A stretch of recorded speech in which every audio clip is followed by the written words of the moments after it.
মানুষ চিল্লায় কোন সুবহানাল্লাহ। এজন্য মুসল্লি ভাই, আল্লাহর কোরআন বেশি বেশি করে তিলাওয়াত করো, আল্লাহর কোরআনের সঙ্গে সম্পর্ক লাগাও, আল্লাহর কোরআনের সঙ্গে লিয়াজ লাগাও, বেশি করে কোরআন কারীম তিলাওয়াত করো। আল্লাহর কোরআন যদি বেশি করে তিলাওয়াত করো, তোমারে আল্লাহ রাব্বুল আলামিন ফ্যামিলি বলে ঘোষণা দিয়েছে। সুবহানাল্লাহ বলেন। আল্লাহর ফ্যামিলি নাই, তারাই হলো ফ্যামিলি যারা এই দুনিয়াতে বেশি করে কোরআনে কারীম তিলাওয়াত করে, কোরআনের বিধান মতে যারা চলে, কোরআনের অনুশাসন অনুযায়ী যারা দুনিয়াতে চলে, এরাই হলো আল্লাহর ফ্যামিলি, আল্লাহর দলের মানুষ। চিল্লায় এখন সুবহানাল্লাহ। যারা আওয়ামী লীগ করে, আওয়ামী লীগের দলের মানুষের কোনো চিন্তা আছে? কতক্ষণ না চিন্তা আছে নাকি?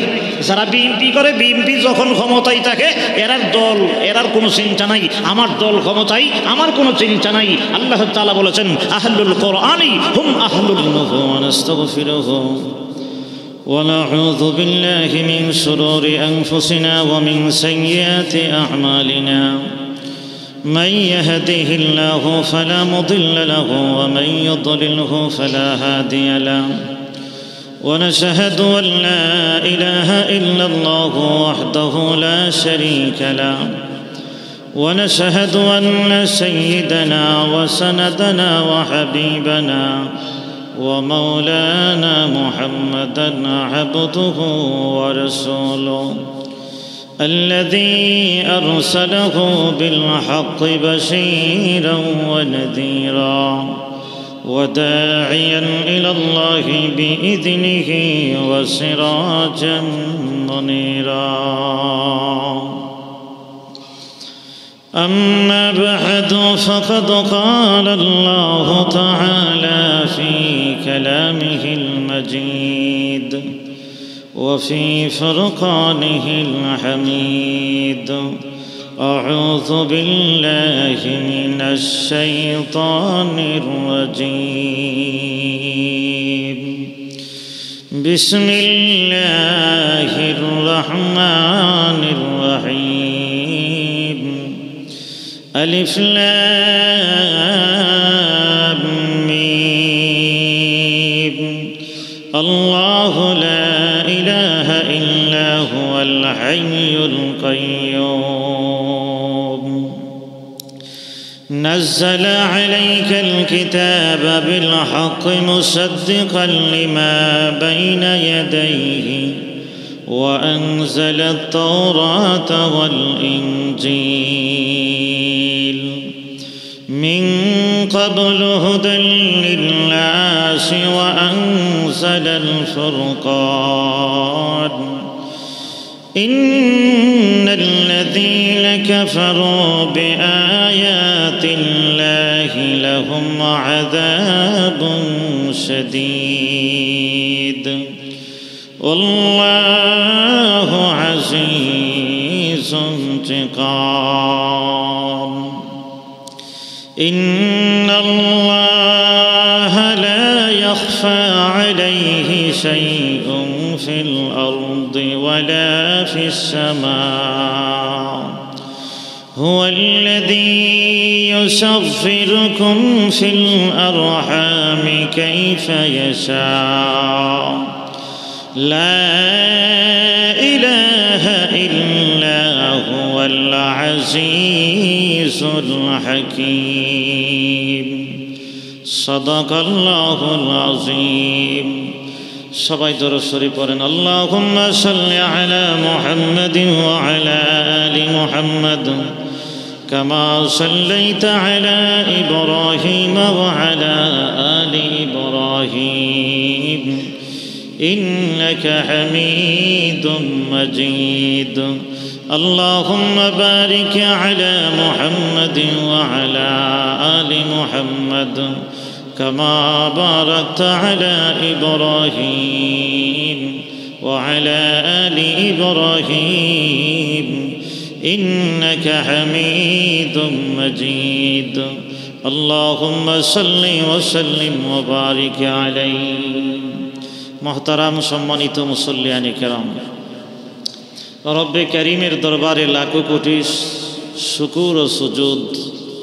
যে মহান আল্লাহ রব্বুল আলামিন আমাকে আপনাকে অত্যন্ত দয়া করে মেহেরবানি করে প্রচণ্ড ঠান্ডাকে উপেক্ষা করে আল্লাহ তাআলার ডাকে সাড়া দিয়ে আল্লাহ তাআলার ঘর মসজিদে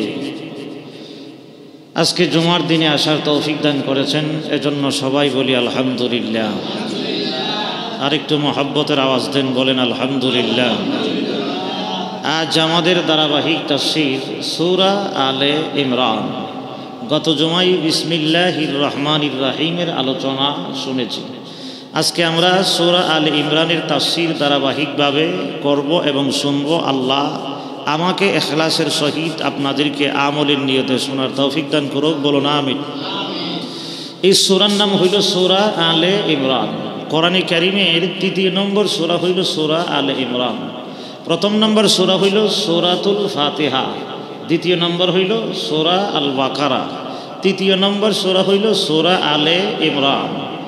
আলহামদুলিল্লাহ বলেন। এই নামগুলি মুখস্থ করবেন, রাজি আছেন তো নাকি? হ্যাঁ, সূরা আলে ইমরান। এই সূরার নাম আলে ইমরান কেন রাখা হইল, তার কারণটা হইল হযরতে ইমরান আলাইহিস সালাতু সালামের পরিবার সংক্রান্ত বিষয়ে এই সূরায় বেশি আলোচনা হয়। হযরতে ইমরান আলাইহিস সালামের পরিবার, আল মানে কি? তার বংশ, তার পরিবার। হযরতে ইমরান আলাইহিস সালামের পরিবার সংক্রান্ত বিষয়ে এই সূরার মধ্যে কি হবে? আলোচনা হবে। কোরআনে কারীমের ৩০তম আয়াত, এই সূরার ৩০তম আয়াতের পর থেকে নিয়ে ইমরান আলাইহিস সালাম, হযরতে ঈসা আলাইহিস সালাম, মরিয়ম আলাইহিস সালাম নিয়ে শুধু এই সূরার মধ্যে কি অনেক আলোচনা। কারণ হযরতে ইমরান আলাইহিস সালাম, ওনার বিবির নাম ছিল হান্না বিনতে ফাকুজা। এই হান্না বিনতে ফাকুজা, ওনার গর্ভে কোনো সন্তান আদি হইতো না। ইমরানের বিবি হান্না বিনতে ফাকুজার ঘরে কি হয় না? কোনো সন্তান আদি হয় না। এই হান্না বিনতে ফাকুজা একদিন ওনার ঘর থেকে বসে বসে একটা হৃদয় বিদারক একটা কাহিনী দেখছেন। সুবহানাল্লাহ বলেন। হান্না বিনতে ফাকুজা দেখে, গাছের দিকে তাকায় দেখে গাছের ডালায় একটা পাখি তার বাচ্চার মুখে খাবার উঠায় দিতেছে। আপনারা এমন দৃশ্য দেখছেন কোনো সময়? দেখছেন না মনে হয়। মা সন্তানের জন্য খাবার নিয়ে আসে, আইসা পাখি তার সন্তানের মুখে খাবারটা সুন্দর করে উঠায় দেয়। দেখতেছে কে? এই যার নামে সূরা ইমরান, ইমরান আলাইহিস সালামের বিবি হান্না বিনতে ফাকুজা, তার গর্ভে কোনো সন্তান আদি হয় না। সন্তান দেওয়ার মালিক কে? জোরে কোন মালিক কে?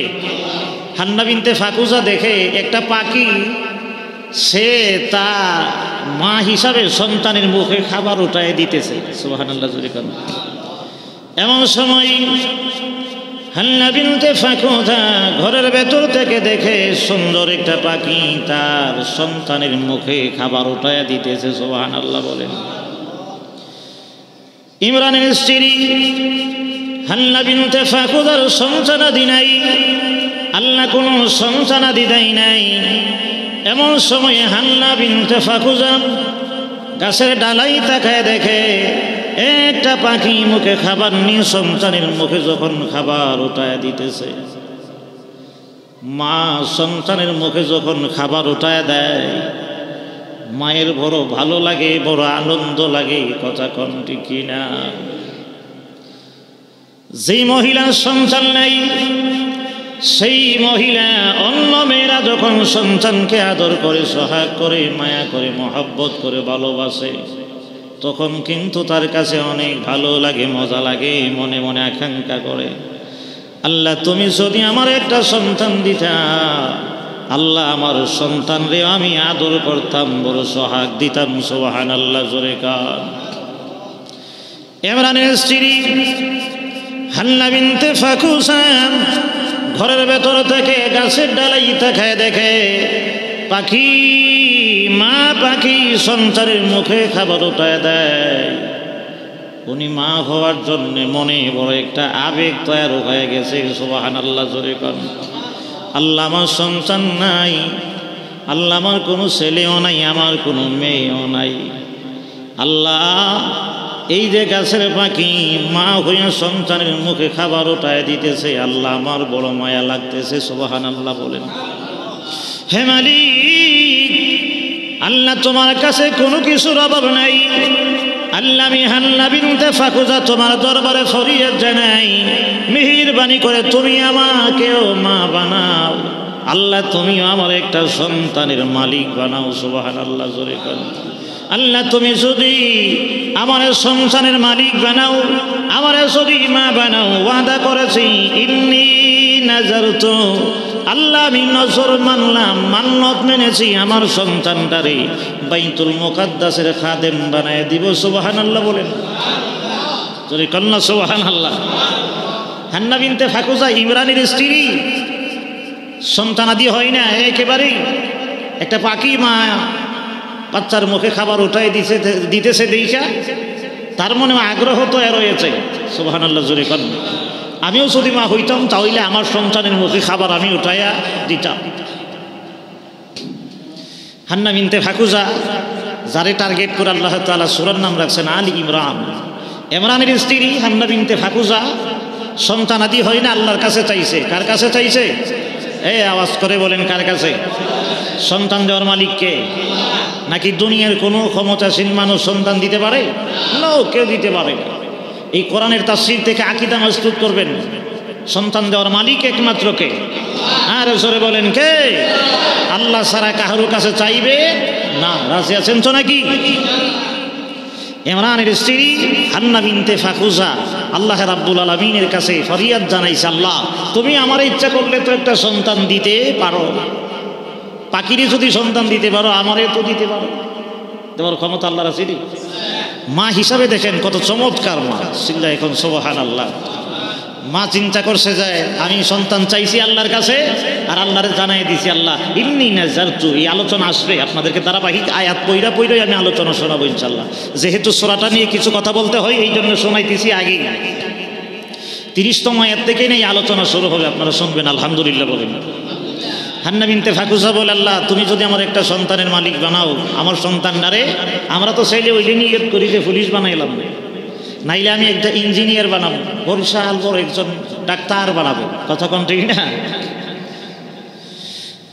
এমন সময় হান্না বিনতে ফাকুজা আল্লাহ রাব্বুল আলামিনকে বলেন, মালিক তুমি যদি আমাকে সন্তানের মালিক বানাও, আল্লাহ আমি নজর করলাম, মান্নত মারলাম, আমার সন্তানটাকে তোমার ঘর বাইতুল মুকাদ্দাসের খাদেম বানায় দেব। সুবহানাল্লাহ বলে। মসজিদ বাইতুল মুকাদ্দাসের গোলাম বানায় দেব, বাইতুল মুকাদ্দাসের খাদেম আমি বানায় দেব। রে আল্লাহ তুমি যদি আমার একটা সন্তান দাও, আমার সন্তানটারে আমি বাইতুল মুকাদ্দাসের খাদেম বানায় দিব। সুবহানাল্লাহ বলে। ফরিয়াদ আল্লাহর দরবারে কবুল হয়ে গেছে। হান্না বিনতে ফাকুজার ডাক আল্লাহর দরবারে কবুল হয়ে গেছে। যেই দিনে দোয়া করেছে আল্লাহর কাছে, ওই দিন সাথে সাথে আল্লাহ রাব্বুল আলামিন হান্না বিনতে ফাকুজার গর্ভবতী বানায় দিয়েছে। সুবহানাল্লাহ বলে। আল্লাহ বলেন, হান্না রে তুই আমার আল্লাহ কয়ে ডাক দিছ, আমার দরবারে সন্তান চাইছ, আমার দরবারে কোনো কিছুর অভাব নাই, যা তোর মুনাজাত কবুল করে আমি আল্লাহ তোর সন্তানের মালিক বানাইয়া দিলাম। হান্না বিনতে ফাকুজা বলে, হে মালিক আমার গর্ভে যেই সন্তান আছে, এই সন্তানটারে আমি আল্লাহ মসজিদের জন্য খাদেম বানিয়ে দেব, বাইতুল মুকাদ্দাসের জন্য আল্লাহ আমি খাদেম বানিয়ে দেব। কারণ মা তো জানে না গর্ভের ভেতরে ছেলে হবে না মেয়ে হবে, জানে না কে হুজুরি কোন ঠিক না। কিন্তু আল্লাহ রাব্বুল আলামিন হান্না বিনতে ফাকুজার গর্ভে সন্তান দিয়েছেন ছেলে না। আল্লাহ ছেলে না দিয়া আল্লাহ রাব্বুল আলামিন হযরতে মারিয়াম আলাইহিস সালামকে সন্তান বানিয়ে দিয়েছে। সুবহানাল্লাহ বলে। মহিলা তো বাইতুল মুকাদ্দাসের খেদমত কি করবে, সেই আলোচনা আমি আজ শোনাবো না, সামনে যখন আলোচনা আসবে সেদিন আপনাদেরকে শোনাবো। আল্লাহ রাব্বুল আলামিন বলেন, হে হান্না তোমার মুনাজাত কবুল করে সন্তান দিয়েছি, এই মহিলা পুরুষের চাইতেও দামি হবে। সুবহানাল্লাহ বলে। আল্লাহ যদি দামি বানায় পুরুষ লাগে না, মহিলারাও আল্লাহর কাছে দামি হইতে পারে। কথা কোন ঠিক না? এজন্য আল্লাহ বলেন সূরা আলে ইমরান, এই জন্যই নামকরণ করা হয়েছে সূরা আলে ইমরানের ভেতরে হযরত ইমরান আলাইহিস সালামের ফ্যামিলি সংক্রান্ত যত আলোচনা আছে সমস্ত আলোচনা আল্লাহ সূরা আলে ইমরানের ভেতরে করেছে। সুবহানাল্লাহ বলে। হযরত ইমরানের স্ত্রী হইল হান্না বিনতে ফাকুজা। হান্না বিনতে ফাকুজার ঘরে জন্ম হয় হযরত মারইয়াম আলাইহিস সালাম। মরিয়মের ঘরে জন্ম হয় হযরত ঈসা আলাইহিস সালাম। হযরত ঈসা নবী হইল ইমরানের নাতি, আর হযরত ঈসা নবীর নানা হইল হযরত ইমরান আলাইহিস সালাম। আর হান্না বিনতে ফাকুজা হইল হযরত ঈসা আলাইহিস সালামের নানি। সুবহানাল্লাহ বলে। মারিয়াম হইল মা। এই সংক্রান্ত সব আলোচনা এই সূরার ভেতরে হবে। আল্লাহ তৌফিক দান করুক, সকলে বলেন আমিন। তাহলে নামকরণটা কেন করা হয়েছে আলী ইমরান শুনে ফেলছেন না? এখন আছেন একটা হাদিসের অনুকূলে শুধু ফজিলতটা শুনুন। এই সূরা আলী ইমরানের ফজিলত আছে না নাই? কোরআনে কারীমের ভিতরে সূরা আলী ইমরান বড় সূরা, ঠিক তেমনি ভাবে সূরা বাকারাও অনেক বড় সূরা। যেমন দুটি সূরা বড়, এই দুইটি সূরার ফজিলত অনেক বড়। সুবহানাল্লাহ জোরে কান। হাদিস শরীফে আছে যে মানুষগুলি দুনিয়ার জমিনে সূরা বাকারা আর সূরা ইমরান আলে ইমরান বেশি বেশি করে তিলাওয়াত করবে, কিয়ামতের ময়দানে হাসরের দিনে ওই দুইটি সূরা এই মানুষটার উপরে মেঘমালা হয়ে ছায়া দিবে। সুবহানাল্লাহ বলে।